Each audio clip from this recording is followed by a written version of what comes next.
Good morning, everyone, and welcome. This is Joe Scarice, host and founder of the Creative Bird Strategy podcast and house here on Clubhouse and live on Apple, Spotify, Amazon, YouTube, Facebook, LinkedIn, Twitter, name it, we're here, that we're there.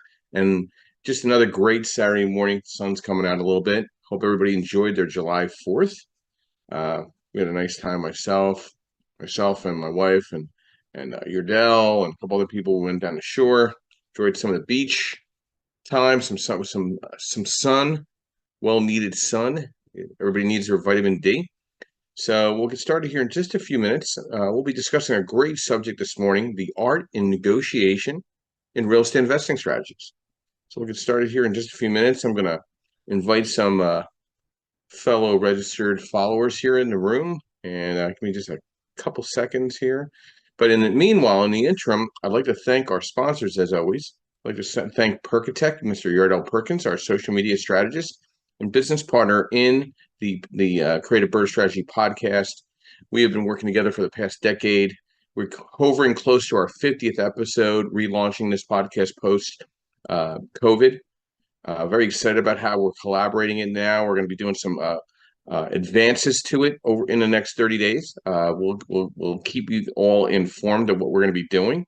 I want to thank him for his partnership and association with this group. As always, if you need a social media audit or social media strategy discussion, reach out to Yardell Perkins at Perkatech. He'll be a great help into your power team. I'd like to thank MB Capital, your unsecured business line of credit referral program for real estate investors and business partners throughout the country, providing lines of credit to secure opportunities in the real estate field. I'd like to thank Lendmark Capital, your asset-based lender nationwide, providing DSCR loans, 1 unit up to 25 units, offering fixed to rent, fixed to flip, new construction, blanket loans, strategy, advisory in the investment space. And I'd like to thank Realty 411, Linda Pelagas, who is our national publication, Realty 411. And she also provides for real estate professionals and also provides national events in collaboration with the Creative Bird Strategies throughout the country: Philadelphia, New York, Florida, Texas, LA, Denver. It's been a great ally of ours in the last several years.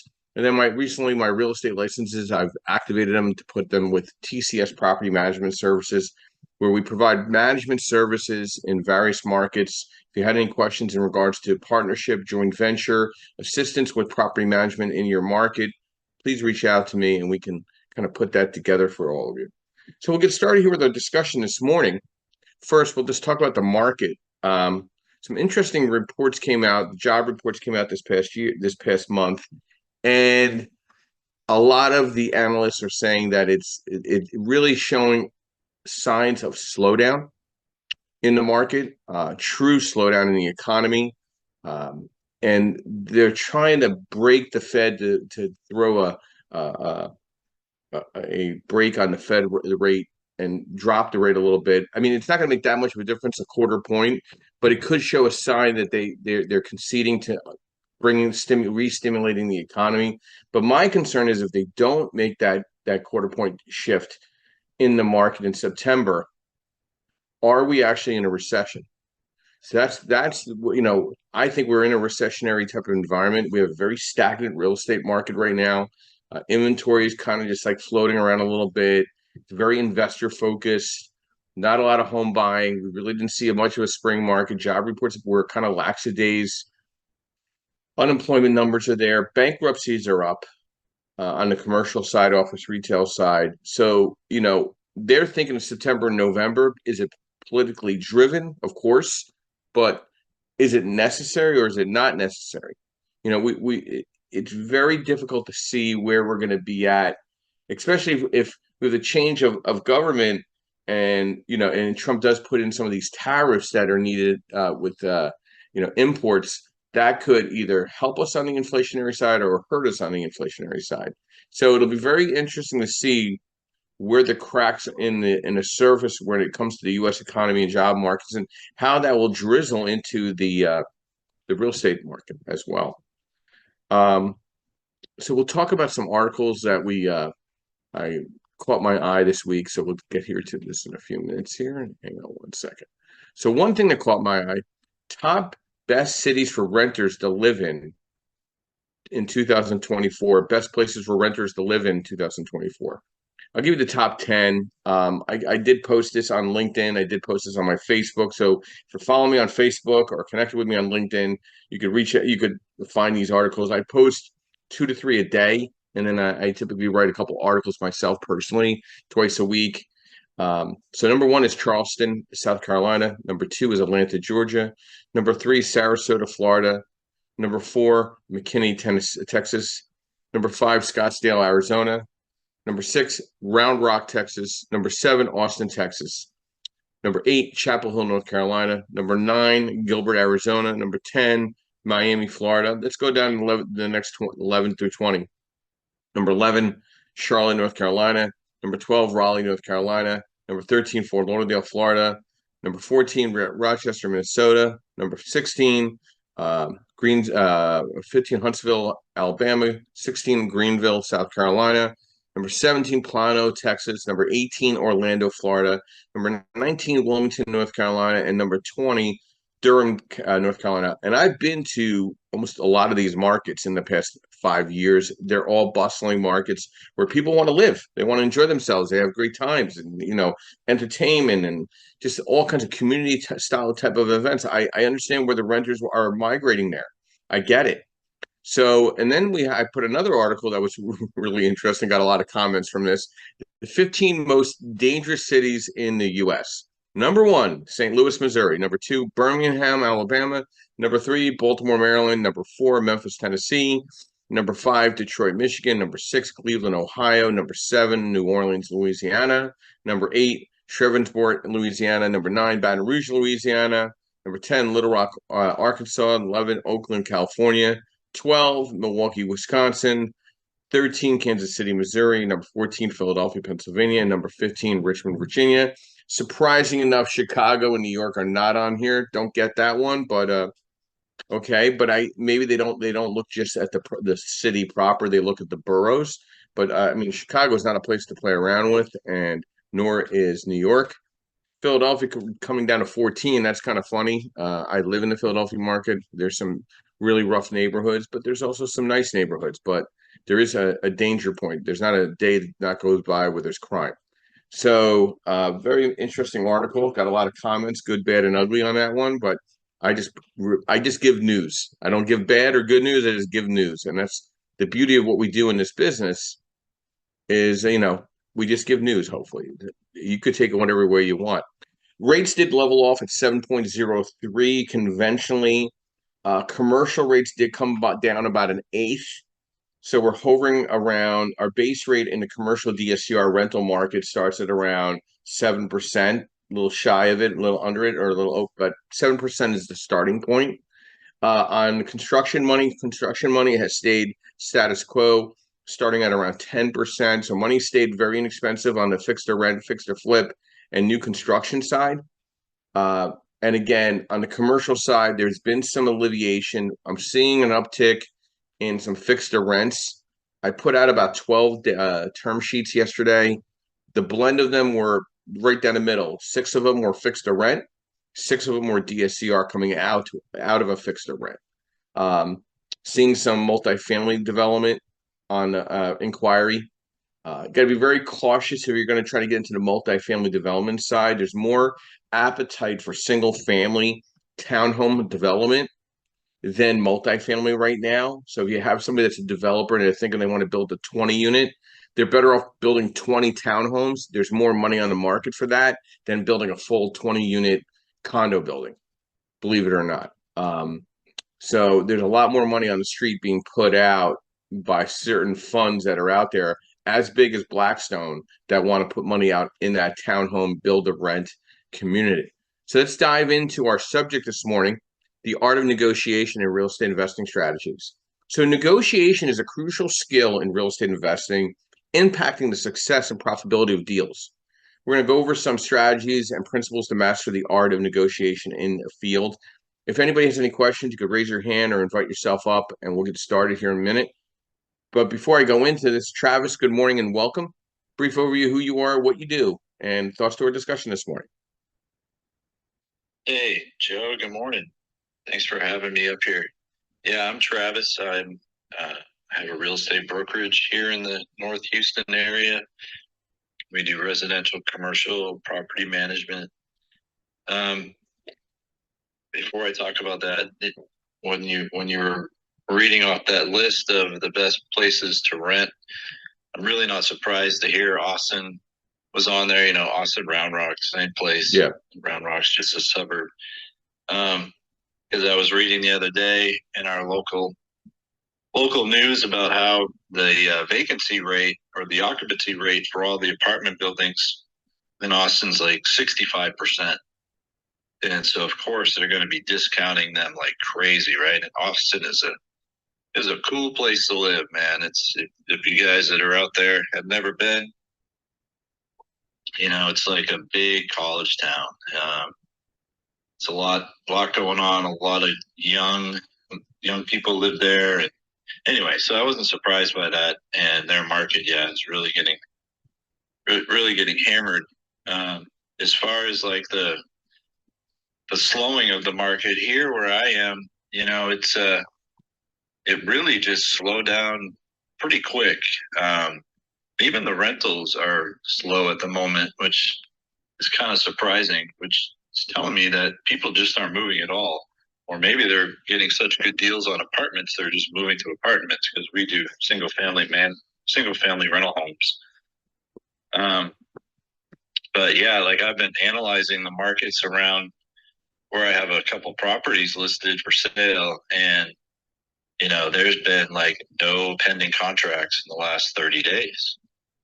You know, there's just inventory sitting there, and there's just adding and adding. So, um, you know, it wasn't like it just kind of slowed down a little bit. No, man, it's just like the buys have just stopped.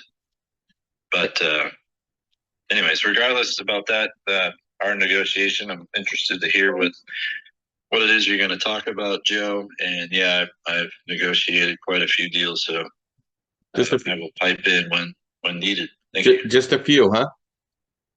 Yeah. Well, just before we get into the discussion at hand, um, what this is telling me, when you're not seeing the sales, where are you gonna comp the values, and Yeah. does eventually the market starts pointing down in values, like nationally? You know what I mean?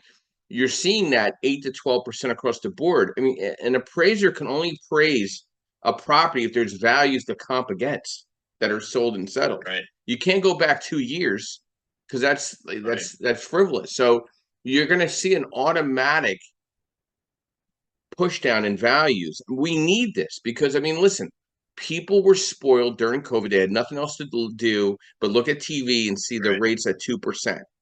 People, it's going Yep. to take at least another 5 years for people to forget that's not coming back. And to Yep. realize that 7% rate is the average national rate for the last 40 years, and it will stay so continuously for the next 40 as well. So it's going to take time for home buyer sentiment to minimize and to, you know, we need a reset in the economy. The economy is very, very tired right now. It's just not moving along. I mean, there's some markets that are doing well because of pharmaceutical, healthcare, education, but that's only going to take you so far. All right. That's only going to take you to a certain distance. And then there's going to be a point where, the government has to step in and cut the shit with the inflationary impact here that's hitting our bottom line, which is our personal pockets. Okay. Mhm. And what's going to happen is you're going to have wealthy and you're going to have very poor. And the middle class is your landlord that's hosting all the poor and hosting some of the Right. wealthy, because a lot of the wealthy don't want to own. They rather have somebody else take care of their stuff. You know what I mean? So I definitely see a crossroads in this market right now, that we're in the seventh or eighth inning. I don't have a great feeling that, even with the Fed cuts, we are into a very serious reset commercially and residentially over the next 24 months. That's a personal opinion. It's not fact. Yeah, I agree. You No, know, I agree with you, man. it's as the resale inventory keeps growing, the builders don't stop, right? The builders are still building. And it's not like they communicate with one another and say, "Hey, our inventory is growing. Maybe we should all start slowing down on building." No, they just keep going. So it's definitely the market's going down. So but anyway, it's supposed to, right? It's always in a cycle. Real You need estate, a it's a cycle. pendulum. You need a pendulum. You need the opportunity of buying opportunity. Okay, that's Yeah. why we're trying to walk away with a nugget of this based on our discussions we have here on Saturdays and Sundays. To better prepare our skills, right? And that ties into our discussion, the art of negotiation and real estate investing strategies.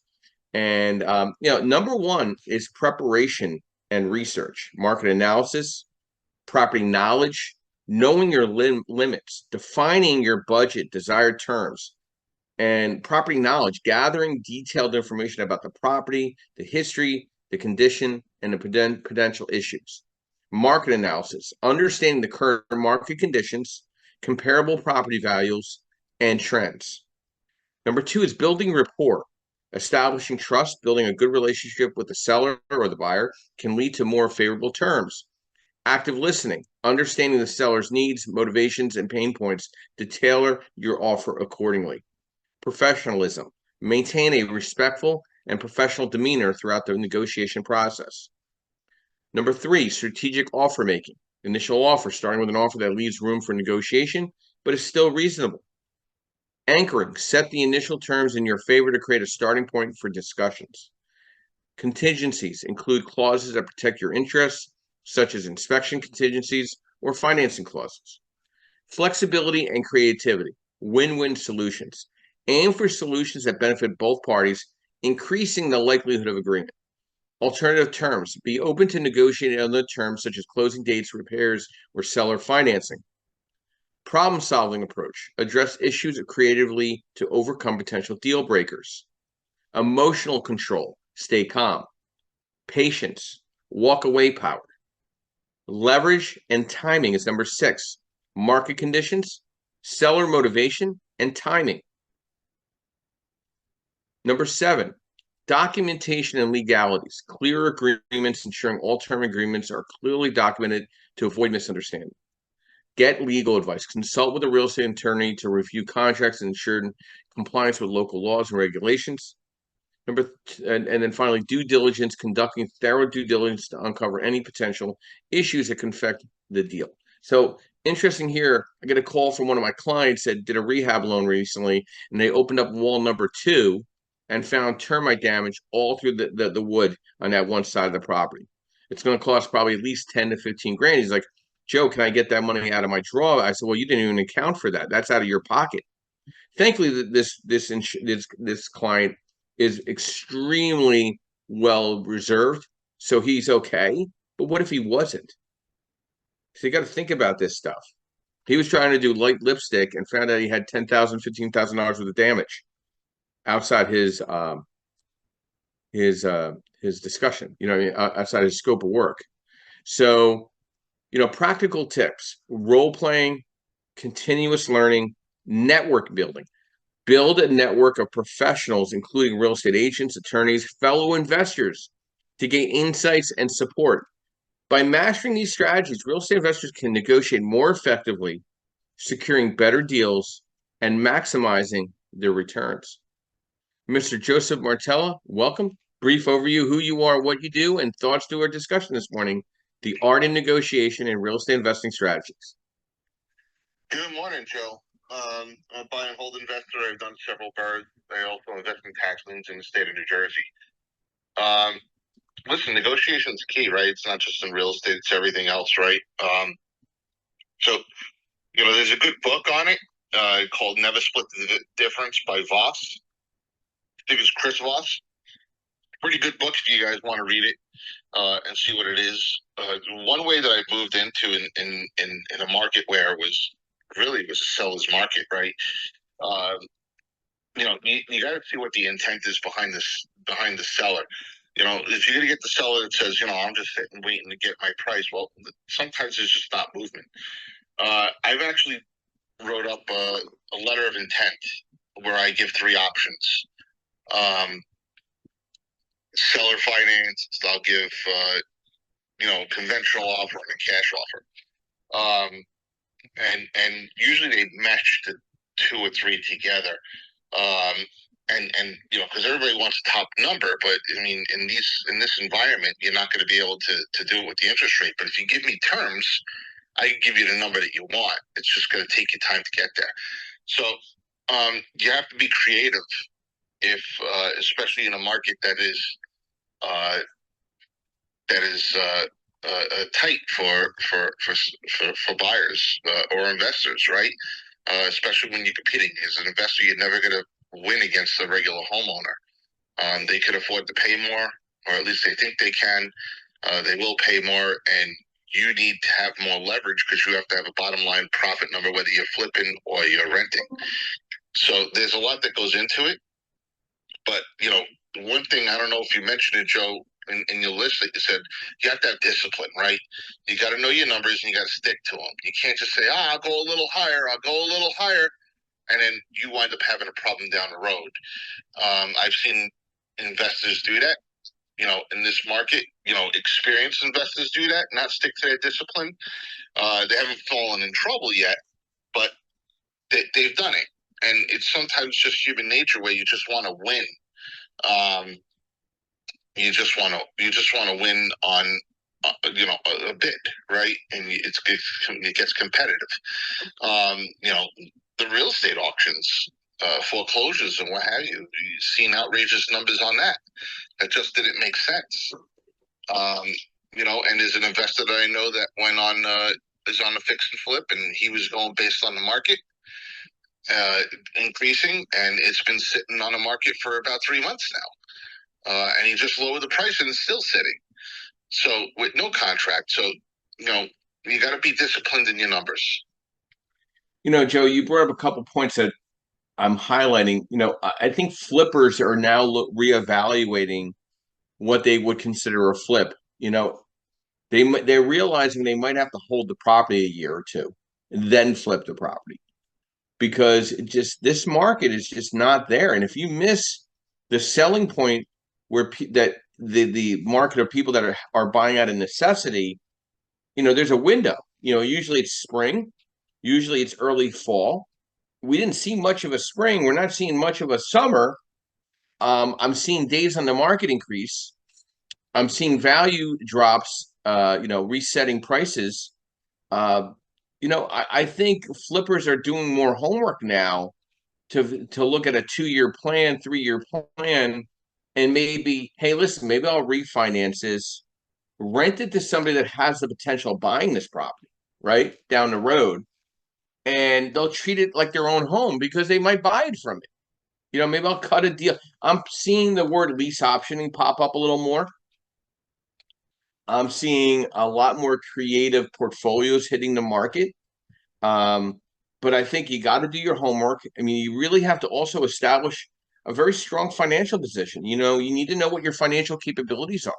What's your wit span? Like, what kind of reserves do you have and money do you have to put into a deal? That's actually 2 different sets of numbers. Like, putting money into a deal plus keeping reserves, they should be separate, and you should understand the difference between the two. And setting clear priorities, defining the priorities and deal breakers before entering negotiation. Knowing what aspects of the property are non-negotiable and where you have flexibility will help you stay focused during discussions. This clarity allows you to make decisions efficiently and with confidence. And using a collaborative approach, approaching negotiations with a collaborative mindset rather than an adversarial one. Try and build a rapport with the seller and their agent, expressing genuine interest in the property. A positive relationship can create a more favorable negotiating environment. And be patient and strategic.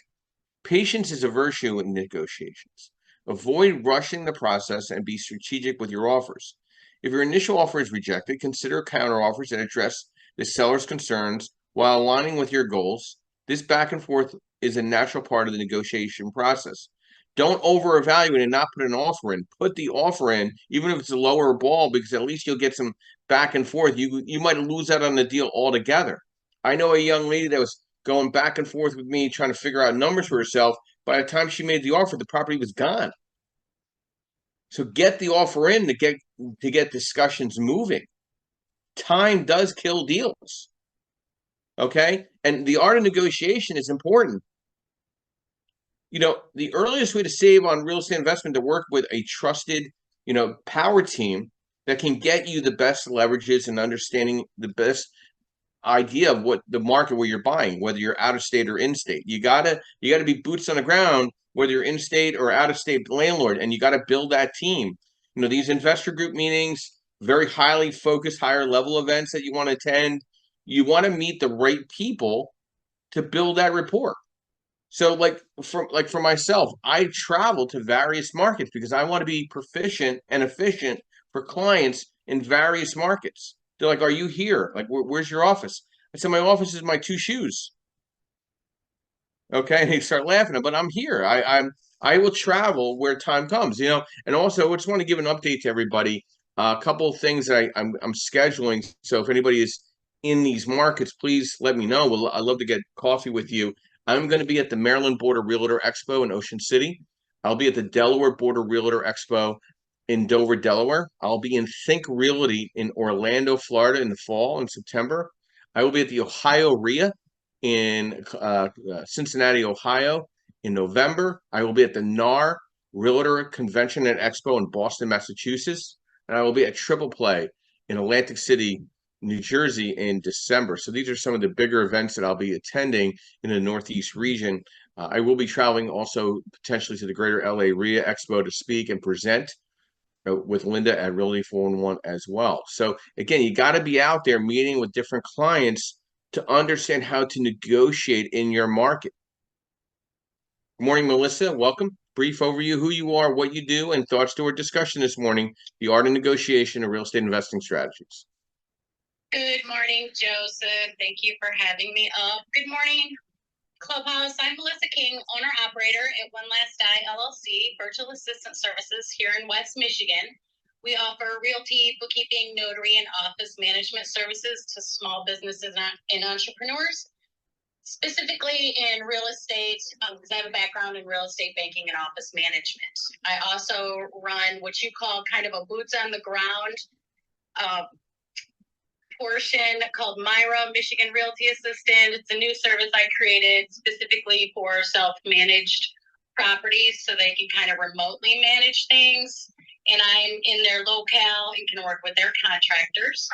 We are insured and bonded for your protection. Joe, for today, the art in negotiation and real estate investing. Since I'm kind of a newbie to this, I'm learning from everybody here. But I will say, when I put my home up this year and for sale, and with all of the things going on with NAR, all the agents are screaming about their commissions, blah, blah, blah. I found a friend of mine who did it for 2.5.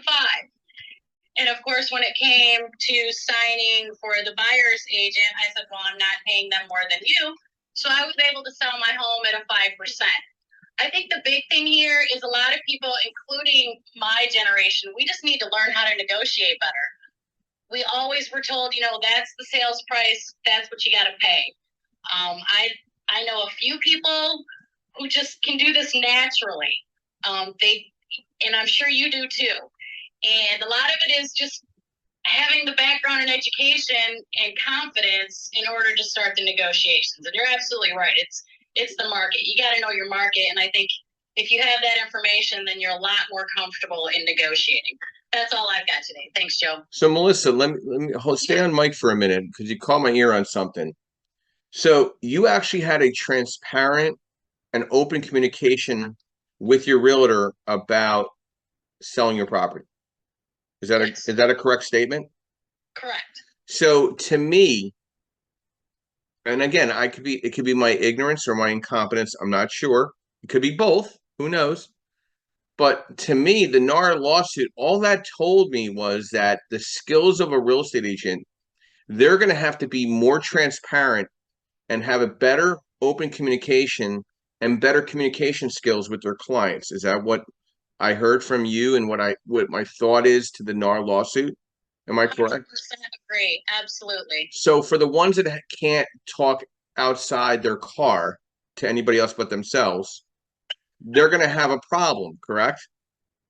Absolutely. So, They've got to beef up their skills. oh, so they can't take pictures in front of cars they don't own anymore and planes they don't own anymore. They actually have to talk to their clients, correct? Exactly. Oh, that's very scary. Well, that's very scary for a lot of people because, I know a lot of people that have communications degrees from colleges, and I'm still trying to figure out what they're saying. So, like, I have an accounting I have an accounting degree and I have an economics degree. I don't have a marketing degree, but I have common sense. And the scary part is you need common sense in the real estate industry, and you need to be quick witted, not a wise ass, but you got to be quick witted. You got to be sharp on your feet. You got to be able to act fast and have great communication skills, transparent communication skills, and be knowledgeable in your skills. Oh, okay. So that's what you're supposed to do when you have your license. So why is everybody upset? Can I ask you that question? I will say one thing, and this is one of my favorite quotes, Joe. Common sense is not so common. That's from Voltaire. And, I think people get complacent, and they just don't grow like they should. Well, you know what? There's plenty of Lyft and Uber jobs out there. Exactly. That's exactly right. And there's plenty of bartending jobs. If maybe you'll learn how to communicate better behind the bar, serving some drinks. That's a great suggestion right there. Or even just some simple customer service. Well, I personally think everybody should work in hospitality in the high-end area. Like I was trained in fine dining service at Windows of the World in New York. And then I worked at the Hilton in Short Hills and the Vista Hotel in fine dining. So I had to understand sequence of service and expedition of food service and proper communication skills and memory of specials and understanding the taste and the flavors and the complementary beverages that go with food. I don't know.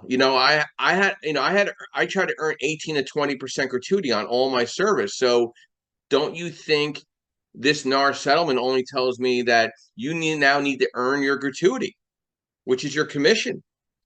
Absolutely. I agree. I don't know. I don't see much difference in it, but I mean, like, listen, you could shed the skin any way you want, but all you're doing is earning your commission or earning your tips. So maybe everybody should go get a job in hospitality and see how it is to eat what you kill. Okay. And and then really feel that and go back to the real estate space afterwards. If it's not hospitality, it's really got to be something where you're caring for people and helping them with their needs. Bank tellers, simple things like that. I mean, you've got to communicate. And when I was 18, 19 years old, they expect you to sell out of those little positions too, and that was scary for somebody like me.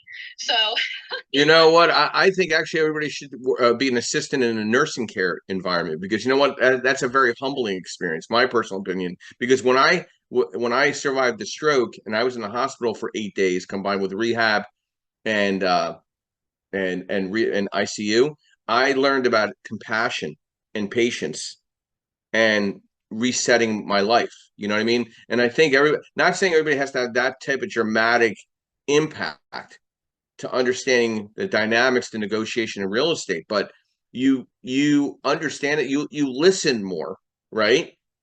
I would agree. And before you delving into different types of negotiation tactics, the essential grasp of underlying dynamics at play. Like real estate negotiation is a delicate dance between parties with divergent interests and objectives, right?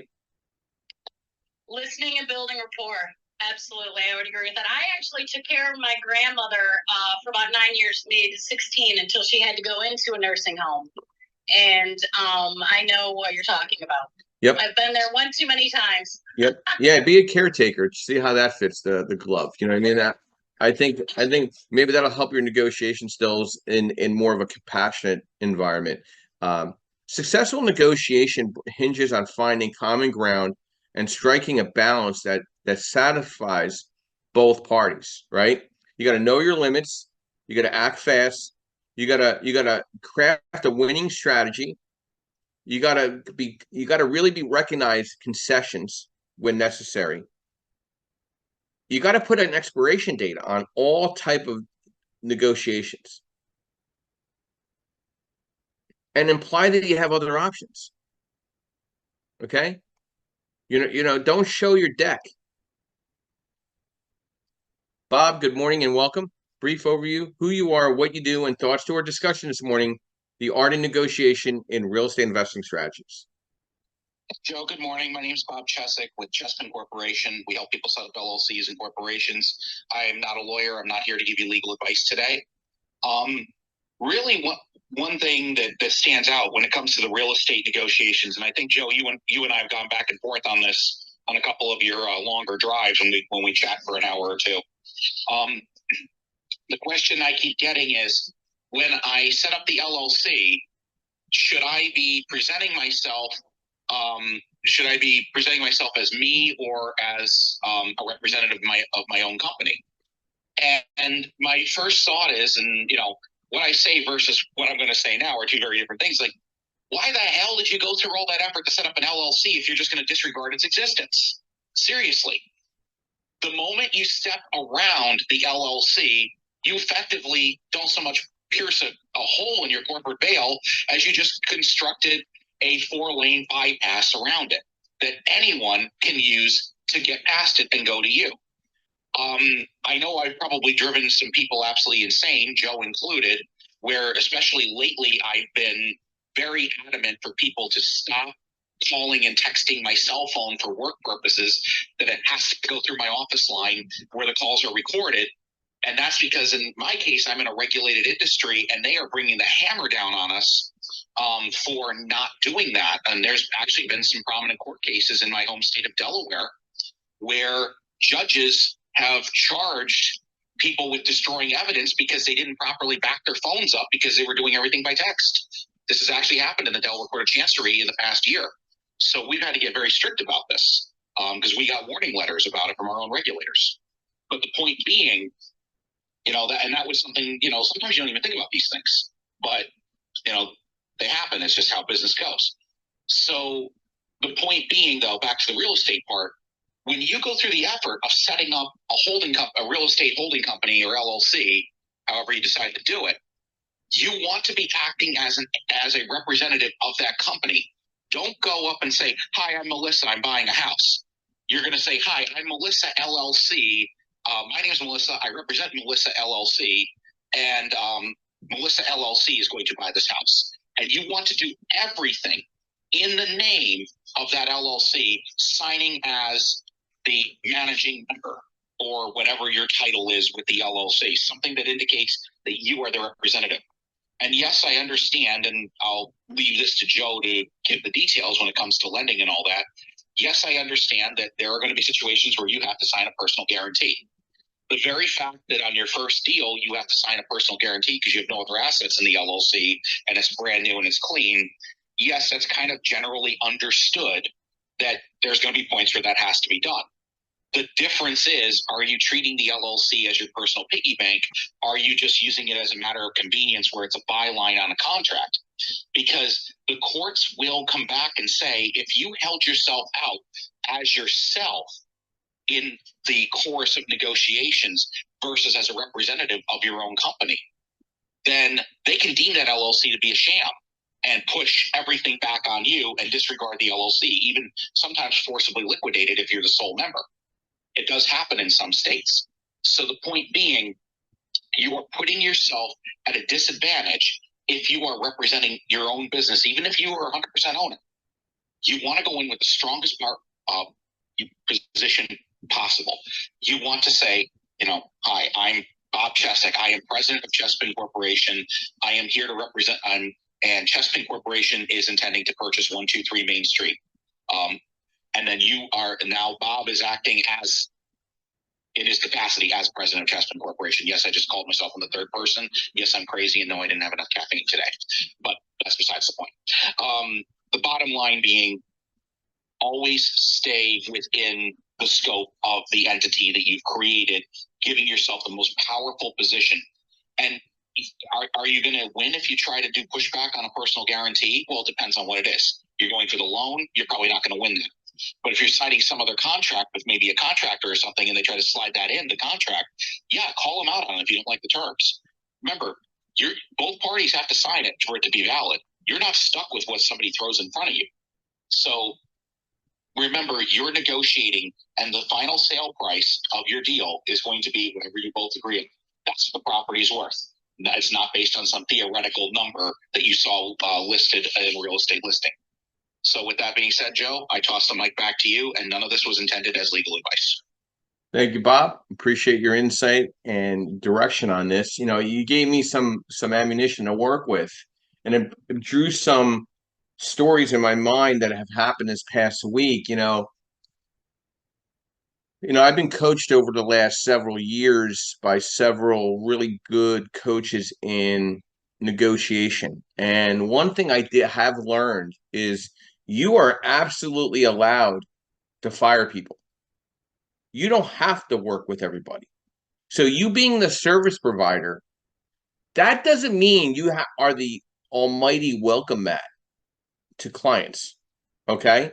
If the client is not being integrous or is being difficult, or it's like walking barefoot over broken glass, you can let them go and you can feel good about it, okay? Not like I've let people go because it got ridiculous. Like you're wasting time that I can't even recover, okay? And some clients are not clients. And it's okay. Just make it very clear and very transparent. I don't think we should work together. And I've done that multiple times. I mean, there's a colleague down below that he referred me somebody. He said, "Hey, these guys are real good guys, blah, blah, blah." I went and met them for lunch. Nice guys. I'd have drinks with them. I don't want to work with them. They wasted a lot of my time. They wanted to do things that I couldn't do, that were illegal. Okay. They were ignorant to it. And I'm like, listen, guys, I've wasted processing hours with you guys. Nothing has closed. So we're gonna part ways. And I wish you the best of luck and much success. Oh, you don't want to work with us anymore? I'm like, no, I don't. Because you're not a client. You're a nice guy. You and your two partners are really nice people. But we got to go. It's not working out. We're breaking up. You have to have that confidence. Believe me, in 2 weeks from the time that you do that, nobody will remember. But at least you pulled the Band-Aid off and you ate the frog. Like when I have a client ask me, "Hey, Joe, do you have to run credit?" Yes, I have to run credit. What do you? Well, I just ran credit with somebody else and then go back with somebody else. I'm not somebody else. I'm Joe Scarice. So pick your poison. I really don't. It doesn't matter to me. I'm running your credit or I'm not running your credit. What are we doing here? But I just ran my credit. I said, that's not my problem. That's your problem. My situation is I got to run your credit. So whichever way you want to go about this, that's fine. So you think about it. You call me back when you get a clear head, and we go on from there. You need to make clear what your objectives are with who you are, as a service or as a client. And then there's also the three sides of a story, like my pop used to tell me. Okay, there's the one side, the other side, and then the truth. So I have a client that calls me, says, "Hey, Joe, you just charged somebody like 10% for their loan." I said, "What?" I said, "No, I gave them a loan. It was at 7.5% because their credit score was 660, blah, blah, blah. And they weren't looking for a high LTV. So even though their credit was lower, I was able to get them a really good rate." Oh, they said no. He goes, you gave him a quote on another rate. I said, "Yeah, that's the rate where he has a 660 credit score. It's a mixed use property. He owner occupies it. So he's only collecting rent on one of the units. He wants cash out. And yeah, I'm going to charge him like 9.75 on that other loan. But did he tell you about the one I just gave him? 7.5%, max LTV at 70%?" He goes, "Oh, no, he didn't tell me that." "Oh, so he only told you the one part. Did he tell you that his credit sucked? He goes, no, he didn't tell me that either. I said, did he tell you that he owes 90 grand on credit card debt? And he goes, no. Oh, he left all that out, huh? Oh, okay, no problem. I'm waiting for that guy to give me a call back. I'm not going to call him. I don't need to. He needs to call me if he wants to work with me. But I'll be more than happy to say, listen, you know what? I don't think we're a good match. And maybe he'll never call me back, and that's okay. I will not lose an ounce of sleep over it. That's negotiation in the brainwaves. You need to know when to cut bait. You need to build rapport. You need to be confident, competent, integrous. You have to be active listening. When I go into a room, and I've never been in a room before, I sit and I get there a half hour early before anybody gets there. So I get a lay of the land, because being early is being on time. Being on time, you're late, guys. Okay? So I went to this event July 3rd. July 3rd, I went to an event. I got there early. I got to talk to a couple of initial people, and as people came in, I identified who I wanted to talk to do my discussions with, and then I sat back and listened to the discussion, introduced myself to the speaker, use silence strategically, be flexible and creative, stay emotionally detached, and set limits. Nonverbal communication sometimes is the best way of paying attention to body language of other parties. Nonverbal cues can reveal a lot about a person's intention and comfort level with negotiation. Maintaining positive and open body language can create a more conclusive environment. Be patient. Document everything. Keep thorough records of all communications and agreements during the negotiation process. How many times I have forwarded emails memorializing previous discussions, not to stick it in somebody's face, but they try to say something that I said differently. But you told me this. No, I said, here it is. Here's the term sheet. This is what I said. Was there anything different that we saw here? I'm missing something. Just let me know, and I'll clarify it for you. And you know what? If there's human error, you fess up quick. Don't let it linger. Don't let it linger. Tell the truth right away. The truth will set you free. Good morning, Justin. Welcome. Brief overview, who you are, what you do, and thoughts to our discussion this morning, the art and negotiation in real estate investing strategies. Yeah, good morning, Joe. Justin Jefferson. I'm in the Louisiana market, doing some investment, doing some renovations, doing some investing. I'm a licensed broker as well.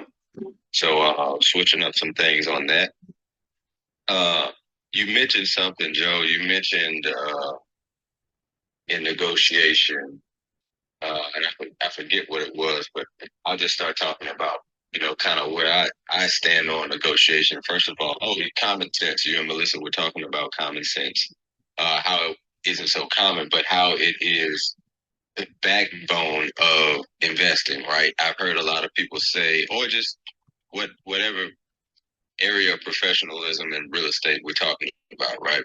I've heard a lot of folks say that it's whether we're talking about wholesaling or we're talking about flipping houses, building houses, and development. These are not complicated, like brain surgeon complicated theory, philosophies, right? And concepts. These are pretty simple and basic concepts that have complicated pieces to them or that require levels of understanding. But to decide what you need to know to be able to negotiate, it takes the common sense and it takes the willingness to go educate yourself on that. You'd be in a bad position to negotiate with somebody if you don't know what you're talking about. And I'll give a quick example of a call I had yesterday. Most people who come to this room often have heard speak about the little problem properties that I've had for a year or two. And so I had one of those wholesale calls on them yesterday. Of course, I knew it was a wholesale their style, but they've learned at least some of them have learned to pick up combos from other actual investors and other people doing things and try to bait you in and give you information on give them information on your property to engage with you, right? In order to find out whether or not they can make themselves a deal, whether or not they can provide a source to help you, and then they could benefit that way. But it all has to do, whether I like it or not, right? It all has to do with your knowledge base and your ability to see where you can put where you can fit the right shape item in the right shape hole. And I'm gonna just leave it at that. So thank you. Please stay on mic, Justin. Okay. As I hit the 50, the 40-year-old mark, I'm 54, but I've seen, you're I'm in this, I've been in the industry 24 years as a lender, 36 years as a licensed realtor, real estate professional, investor, 32 years. I think what's missing, you brought something up, is transactional experience. Like there's the newer people that are coming in the industry are not going under the wing of individuals that have transactional experience. And I think that when you let them go on their own, when they don't have depth in transactional experience in whatever they're doing, they're relying on common sense that doesn't have a lot of depth to the industry itself. Are you finding that with your level of experience working with individuals in negotiations that don't have transactional experience or communication? You got to remember, COVID really did a number on the introvert more than the extrovert. You know what I'm saying? So some additional thoughts to that, Justin. No, yeah, definitely. I absolutely agree with that. I think people are coming from a multitude of industries. They see an opportunity. When I got my license, I couldn't go to YouTube and figure out how to do, and when I learned about wholesaling, there were no and anybody can take this challenge right now. Go to YouTube, go to the year, type in the year because you can select and filter the videos. Type in 2013 and then type in real estate wholesaling and see which one of your favorite wholesalers comes up. None of them are coming up. Okay, so my thing is we realize that there's been a wave of information that's been put out there that is attractive to somebody who might be dealing with some turbulence or might just want a shift, or it looks like there's the grass is greener on the other side. So I think there's been a lot of that urge to get in where they think there's an opportunity. That's driving their conversation. A lot of them, and a lot of times I'm referring to agents and wholesalers, even contractors, right? That's driving their conversation. That's driving the scripts that they use, right, to talk to people. And that is not a good way to push somebody. Let's say you're working with investors. That's a horrible way to push them into a deal. Try to convince them and sell them and tell them you know what is best because you're a realtor. And I get a lot of that when I'm coming from, I'm not the best in the world. So let me not say that, but I'm just using the examples I had. I sat at a lot of closing tables, other people's closings though. I did a lot of inspections for HUD, so I understood the process. I talked to a lot of investors because I worked for them. So when it was time for me to invest, I knew what to start out looking for, and still I've had turbulence, right? And so I think it would, anybody that wants to get into any profession, to work for somebody even if you go work at a bank. I work for the bank too, right? So a little bit, the basics about how much money is this? What kind of professions have X amount of money in their bank?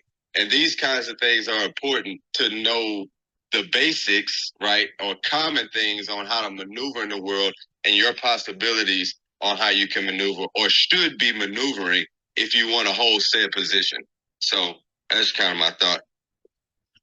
Thank you, Justin. Some thoughts of negotiation tips for real estate investors. Know your market. Set clear objectives. build relationships over and over and over again. Use data and metrics and be flexible and patient. Now, one thing that catches my eye on this, the building relationships, Uradell and I, we maintain a pretty strong CRM.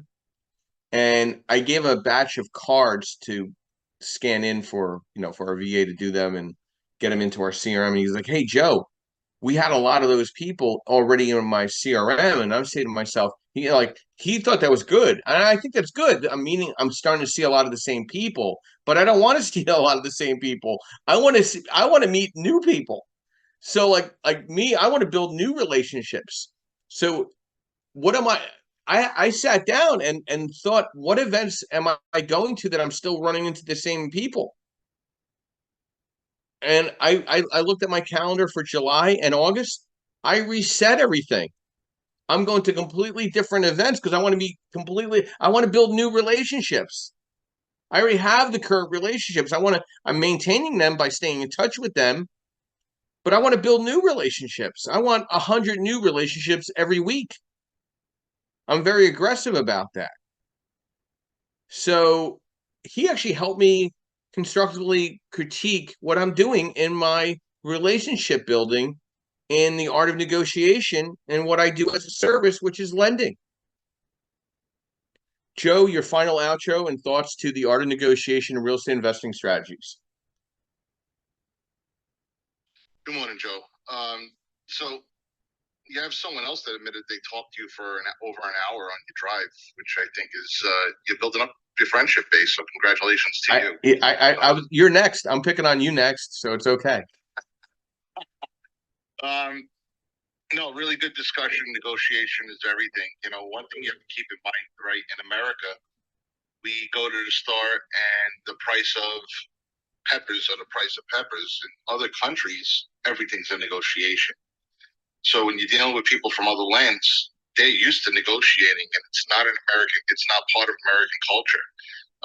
It's something that we study, but it's something that they're built into. So it's just something to keep in mind. Again, don't fall emotionally in love with a property. If you're buying it for your own personal self, stay disciplined, know your numbers, don't budge, and be willing to walk away from a deal. That's what it all comes down to. So really good conversation, Joe. Thanks. Thank you, Joe. Travis, your final outro thoughts to the art of negotiation and real estate investing strategies. Travis, are you there? Yeah, I know. Sorry, Joe. It's all good. You're a quick guy. Yeah, man, I'm just enjoying listening to you talk. It's like it gives me more insight into why Donald Trump talks the way he does. It's part of where you guys are. You guys are just very direct and I don't know, man, kind of brash, and I get a kick out of it. I'm just waiting for you to call somebody Pocahontas or Rocket Man. No. Listen, you know what? There's the difference about I'd rather be loved, respected, and feared than liked. Does that make any sense? I guess. Facebook likes don't make me a lot of money. Love and respect and fear make me a lot of money. That's the thought. I mean, I could be wrong, but I've heard that line and I stick by it. It's just I'll tell you a funny thing. My mom, God bless her, may her soul rest in peace. She used to say always, I love my son. I don't always like my son. So I take that to heart. I'd rather be loved by a lot of people. Mm-hmm. Bob, your final outro and thoughts to the art of negotiation and real estate investing strategies. Before I give my outro, I'm going to throw a fast trivia question. Anyone answer it if you know the answer. But Joe made me think of this. Where was the first place in the United States, I'll accept either the name of the store or the city it was in, where price tags were fixed on items and you did not have to negotiate or haggle? Anyone know? New Jersey? Any ideas? Nope. John Wanamaker's department store in Philadelphia. First place to have a price tag. And there's actually a historical marker on Market Street on the City Hall side, like right at the City Hall Market Street entrance of Macy's, which was the original Wanamaker's, talking about the history of that, how Wanamaker was the first place to fix prices. So next time you walk down Market Street, Joe, take a look for that historic marker. It's there. And as Mr. Ed Dowling, yeah, go ahead. Go ahead. So for my outro, just thinking back to what Joe was saying, you can fire customers, and Lord help me, the past 2 years we've had to do a lot of that, especially this year, just because people just started neglecting their responsibilities to both the company, their own companies, the state, and to us. But I'll tell you what, there's another thing you also have to remember, and I know that sometimes this can be difficult, but as an entrepreneur or in a negotiation or whatever you're doing, you are not paying or being paid to be abused by anybody. If someone, and I mean outright abuse, I'm not going to use the actual word that was used, but just understand the word itself was used. I had a customer pay me $300 once, and then their comment to me was, because I wasn't responding to their messages fast enough, "Hey, I paid you $300. You're my N-word." Yes, that's exactly what they said, except they didn't say N-word. And I said, "I beg your pardon? What'd you just call me?" So that person found themselves very quickly without a registered agent. They did a chargeback on their credit card. I forwarded the recorded call to my credit card processor, and guess who won the dispute? I did. So don't, if somebody's treating you like that, maybe not that extreme, but even to just a small extent of it, you're not being paid for that too. If you're negotiating a deal and you wind up with a hostile person, walk away. I know sometimes it sucks, but walk away. It's not going to get any better, folks. Just remember that. But that's my thoughts are, be sure to, not only stand in the strongest position you can, don't take abuse or allow yourself to be cut down in the process. You're better than that. And if that's all they've got to mudsling at you like that, then that's not someone you want to work with anyway, no matter what's at stake. Joe, that's my final outro. Nothing was intended as legal advice. Back to you. Thank you, Bob. And Bob, thank you for the Wanamaker insight. You have vast knowledge and useless information. I want to give you that kudos. Joke, haha. So, this discussion today was a little different, a different spin, and it was a little more emotional and character building in understanding being a better investor. Okay. And my synopsis here is you got to pull the Band-Aid off. You have to eat the frog. You have to give news immediately. You got to, there's no hesitation. Memorialize it in emails, then follow up with a call. Okay? Be very clear and intentional in what you're doing in an integrous way. Not in a mean way, in an integrous way. And that will always work. Say what you do and do what you say. That's half the battle in the art of negotiation is when somebody says, "Oh, you didn't get back to me." "Oh, yes, I did. Here's the email," or "Here's the text. You didn't respond. Very sorry, but it's memorialized. Would you like to continue our conversation or not?" And put it back in their hands, or let them go. I'll do 1-2 follow-ups. I don't really look for 3 strikes in building a relationship with somebody. If somebody doesn't want to get back to me, I'm not negotiating for me to be in their better interests. They know how to reach out to me. They know my number. They know my email. Okay. When somebody says they couldn't find my phone number, I find that kind of funny and quite ironic, to be honest with you. So my thought to this is that we're all in negotiation day in and day out in what we do, whether it's real estate or life, with friends and business associates, affiliates, service providers. And there's just some people that are just not going to naturally like you. And that's okay. And that's fine. That's part of negotiation. Sometimes you don't have to negotiate about it. It's clear. It's crystal clear. So I want to thank our sponsors today. I want to thank our moderators for such great insight and discussion And you could find all these downloads of our podcasts on creativebirdstrategies.com. You can find them on YouTube, Spotify, Apple, Amazon. We're live on Facebook, and so we're here to provide strategy, education, networking, openness. We have a discussion every Saturday and Sunday that's different. We're here every Saturday morning, 8 a.m., every Sunday morning, 9:30 a.m. Eastern Standard Time. We have sponsors. We have Lendmark Capital, which is an asset-based lending group nationwide, where I'm a senior loan analyst. We have MB Capital, which provides you unsecured business lines of credit for investing and business-to-business strategies. Realty 411 with Linda Pelagas, providing national publication on education for real estate investors and services, as well as national events throughout the country. And then we have Perkatech, Mr. Yardell Perkins, our social media strategist and partner in the Creative Birth Strategies podcast. And my name is Joe Screese, founder and host. I want to thank everybody this morning. My quote this morning: we fall, we break, we fail, but then we rise, we heal, we overcome. We'll see you tomorrow morning at 9:30 a.m. Eastern Standard Time. Please have a beautiful Saturday morning and take care of yourself, and we'll be back tomorrow. And everybody have a great day, and I'll be ending the room in the next 30 seconds.